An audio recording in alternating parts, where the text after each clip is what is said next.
ভাবতেছি গাড়ি আর চালাবো না, পাঠাবো সাড়ে দেব ঈদের পর। 300 টাকা ভাড়া দেখাইও আমাকে 279 টাকা ভাড়া দিছে। অ্যাপের মধ্যে দেখাচ্ছে যাত্রী যে লোকেশন দিয়েছে সেই লোকেশনের বাহিরে আপনি তাকে নামাইছেন। হ্যালো ভিউয়ার্স, আসসালামু আলাইকুম। আশা করি সবাই ভালো আছেন। আমি প্রতিদিনের মতো আজকেও পাঠাবো রাইড শেয়ার করতে নেমে গেছি। তো আজকে হলো 15 তারিখ, তো আর ঈদের বাকি আছে মাত্র 5 দিন। দেখা যাক আজকে কত টাকা ইনকাম করতে পারি, শেয়ার করবো আপনাদের কাছে পুরো এক্সপিরিয়েন্স। চলুন শুরু করি আজকের ভিডিও।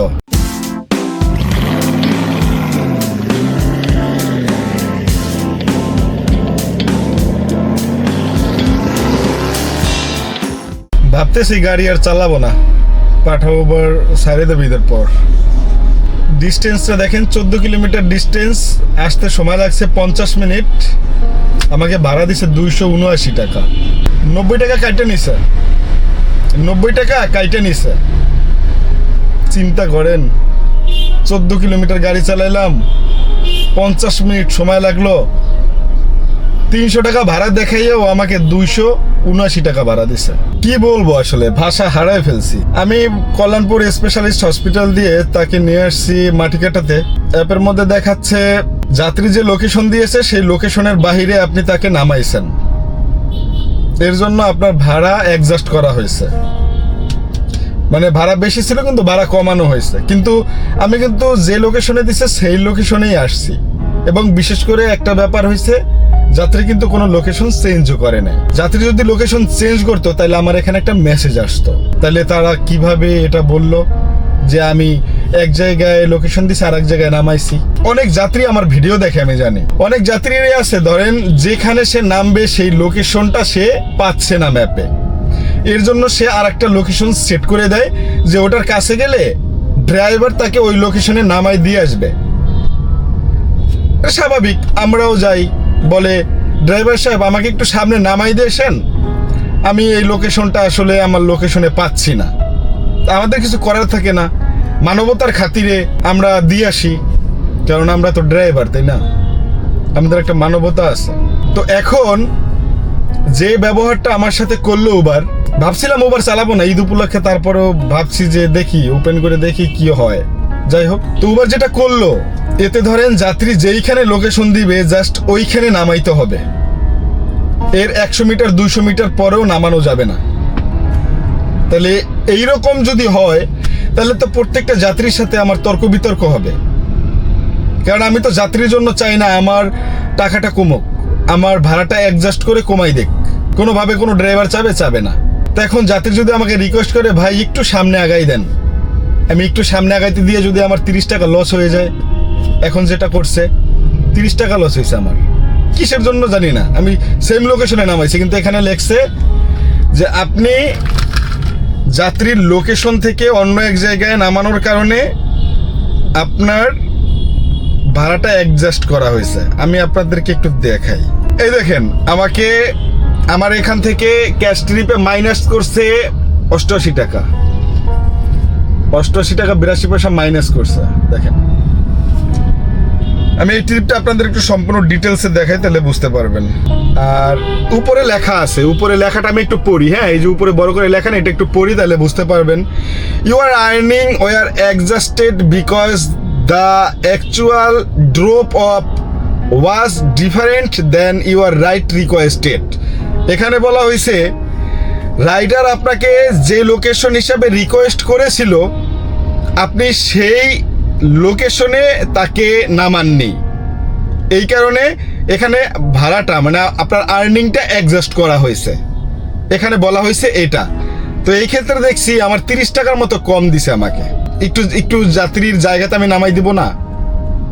যারা উবার পাঠাতে চড়েন তাদের উদ্দেশ্যে বলতেছি, যারা উবারটা পছন্দ করেন, উবারে সবসময় চড়েন, তাদের উদ্দেশ্যে বলতেছি।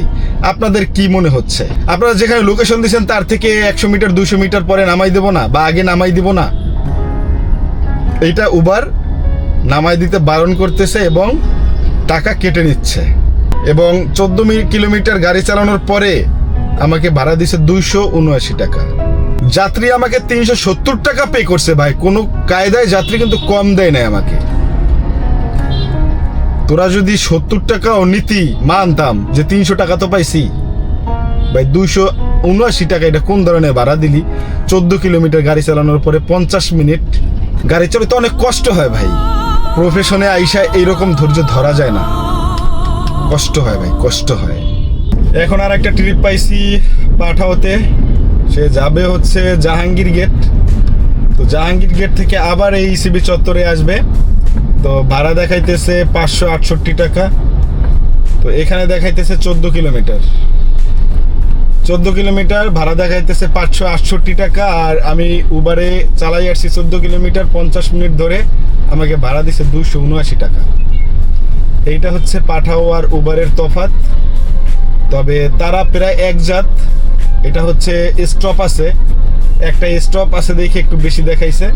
তবে বিশেষ করে উবারের থেকে পাঠাওটা চালাইলে কি হয়, আপনি একটু সাশ্রয়ী হবেন, আপনার ইনকামটা একটু বেশি হবে। এর কারণ হচ্ছে পাঠাওতে আপনার কমিশনটা একটু কম কাটে, ওই তুলনামূলকভাবে উবার একটু আপনার কমিশনটা বেশি কাটার কারণে পোষায় কম। তো পাঠাও চালানোটা বেটার মনে হয়। তো যাই হোক, যাত্রীকে উঠাইয়া দেন তারপরে নিয়ে যাচ্ছি, দেখা যাক ক্লোজ করার পরে কয় টাকা ভাড়া আসে। শেয়ার করবো আপনাদের কাছে পুরো অভিজ্ঞতা। তো আমি এখন যেখানে আসছি এটা হচ্ছে একদম আর্মিদের যেখানে বড় বড় হেলিকপ্টারগুলো থাকে, হেলিকপ্টার স্টপেজে, মানে হেলিকপ্টার নামে। আমার ডান পাশে কতগুলো হেলিকপ্টার রাখা, বিশাল বিশাল। এখানে মনে হয় সার্ভিস সেন্টার। তো হেলিকপ্টার নামে আবার এখান থেকে সার্ভিস টার্ভিস করে। পিছনে গাড়ি রাখা আছে। তো চলেন, এখানে একটা ট্রিপ নিতে আসছিলাম, ওই ট্রিপটা ওইটাই কমপ্লিট করবো ইসিবি চত্বর গিয়ে। আমি যাকে নিয়ে আসছি সে হচ্ছে একজন মেজর, আমি জানতাম না, এখন সমাপ্তি করতেছি। 530 টাকা আসছে, 50 টাকা ডিসকাউন্ট পাইছে, জানি একটু বাড়াই দেবে, দেখা যাক ইনশাল্লাহ। 530 টাকা ভাড়া আসছে, 540 টাকা দিছে। যাই হোক আলহামদুলিল্লাহ, মোটামুটি আমার আর্নিং ছিল 511 টাকা। আমার আর্নিং সবগুলো কাইটে নিছে পাঠাওতে। এখন আর একটা ট্রিপ পাইছি আবার ইসিবি চত্বর দিয়ে, সে যাবে হচ্ছে খিলক্ষেত বটতলা।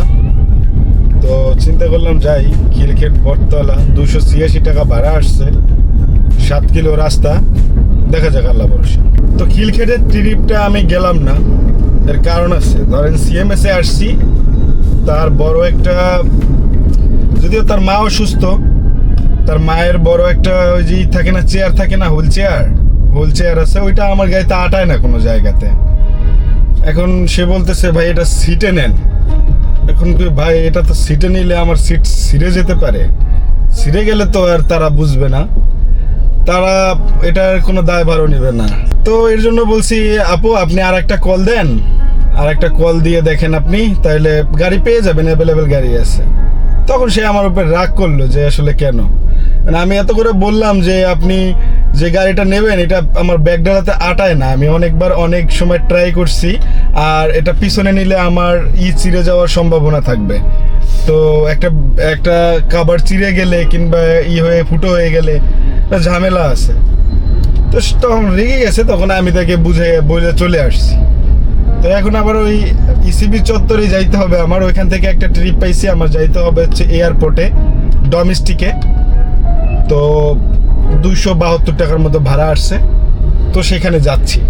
তো এই তো আলহামদুলিল্লাহ আমি ডোমেস্টিকে আইসা স্যারকে নামাই দিছি, আর ভাড়া আসছে এখানে 244 টাকা। তো আলহামদুলিল্লাহ পাঠাওতে মারছি। এটা যদি উবারে মারতাম তাহলে ধরেন 180 টাকা বা 170 টাকার মতো পাইতাম, এর বেশি দিত না। তবে স্যারের সাথে অনেকক্ষণ কথা হয়েছে আমার। সে বলছে, আমি উবারে কল দিছিলাম, উবারে কল দেওয়ার পরে আমি দেখছি 334 টাকা ভাড়া আসছে। তো পাঠাওতে কল দেওয়ার পরে দেখি যে আমার অনেক কম আসছে। তো তখন তারা বুঝাই বললাম যে স্যার আপনি উবারে কল দেওয়ার পরে এত বেশি দেখছেন, এর কারণ হচ্ছে আপনি যে টাকা দেখছেন না, এই টাকা আমরা পাইতাম না। ধরেন আমরা 180 টাকা 90 টাকা পাইতাম, বাদ বাকি টাকা কিন্তু তারা নিয়ে যাইতো, ঠিক আছে। তো বলে ও এখন পাঠাওতে কি আপনার পোষাইছে? আমি বললাম হ্যাঁ স্যার পাঠাওতে পোষাইছে, এর কারণ হচ্ছে পাঠাও ধরেন আমাদের কাছ থেকে কমিশন অল্প নেই, তো এর জন্য পোষাই যায়। তো আমি 244 টাকা পাইছি, কথা তো আলহামদুলিল্লাহ। তো এই হলো অবস্থা। এখন হচ্ছে রবিন ভাই আছে সেক্টর নাম্বার 3-এ।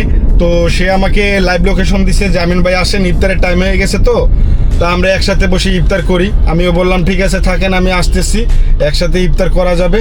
তো এই লাইভ লোকেশনে এখন চলে যাচ্ছি, দেখা যাক ইফতারে কি করি আর আপনাদের সাথে শেয়ার করব সেই বিষয়টাই। চলেন আজকে পাঠা উবার নিয়ে বিস্তারিত আলাপ আলোচনা করবো রবিন ভাইয়ের সাথে, সেটাও শেয়ার করবো আপনাদের সাথে। রবিন ভাই চলে আসছে, রবিন ভাইয়ের কাছে চলে আসছি আর কি আমি। এই যে এই যে এই যে চলেন চলেন, ইফতারি কিনতে হবে, সময় নাই, সময় আছে আর 5 মিনিট, কুইক কুইক। তো আমাদের এখন ইফতার কিনতে হবে, এখানে ইফতার বাজার আছে, সে যাচ্ছে কোথায় ইফতার বাজার রেখে আমি তো বুঝতেছি না। রবিন ভাইটার সামনে, রবিন ভাইয়ের নাম্বার হচ্ছে 25 সিরিয়ালের। যাই হোক চলেন আমরা আগে ইফতারটা সেরে নেই। তো রবিন ভাই কি অবস্থা? ইফতার করবেন আজকে, তো আজকে ইনকাম কত ভাই? পাঠা উবারের অবস্থা তো খুবই খারাপ। গতকালকে ভিডিও দেখেন কি বলছি ভিডিওতে? দেখছি, সব ভিডিও দেখছি। কি দেখছেন? ওই যে ভিডিও ছাড়ছেন যেটা, ওই গাড়ি কিনছেন ওইটা? আরে না, কবে? উবার পাঠাবে কি বলছি ভিডিওতে দেখেন, আমি আপলোড করিনি এখনো। ও এটাই তো বল। গতকালকের ভিডিও তো আজকে আপলোড করছি। আমরা চলে আসছি ইফতার বাজারে। বিল কেটে গেছে? ওইটাও খারাপ হয়ে এটা পড়না, এটা লুচি বুঝতে পারছি। মরিচ লাগবে।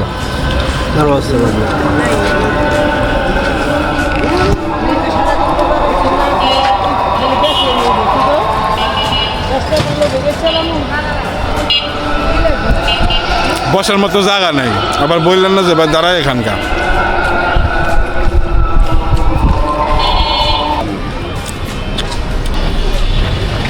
তো আমরা ইফতার টিফতার করলাম, তো এখন আমরা গাড়িতে বসেছিলাম, তো একসাথে আমাদের দুজনের ফোনে 2টা পাঠাও কল ঢুকছে। তো তারটা ঢুকছে হচ্ছে সে যাবে বসুন্ধরা শপিং কমপ্লেক্সে, তো ভাড়া আসছে 550 টাকার, আমারটা যাবে জাহাঙ্গীর গেট, 450 টাকার মতো ভাড়া আসছে। তো দুজনে এখন একসাথে বের হয়ে যাব, কারণ অনেক আড্ডা দিছি, অনেক সময় ব্যয় হয়েছে, ট্রিপ পাচ্ছিলাম না, দুজনে একসাথে ঢুকছে আলহামদুলিল্লাহ। তো চলেন দুজনে 2টা ট্রিপ মেরে আসি। তো এই তো হাঁপাইয়া গেছি। ওই ট্রিপটা মারছি মূলত 360 টাকায়, 100 টাকা ছিল ডিসকাউন্ট, আর এইদিকে মোটামুটি ধরেন আমাকে দিছে 40 টাকা সে বোনাস টিপস। তো এক্ষেত্রে ধরেন পোষাইয়া গেছে। তো সারাদিনের আর্নিং ধরেন 1400 টাকা, ঠিক আছে।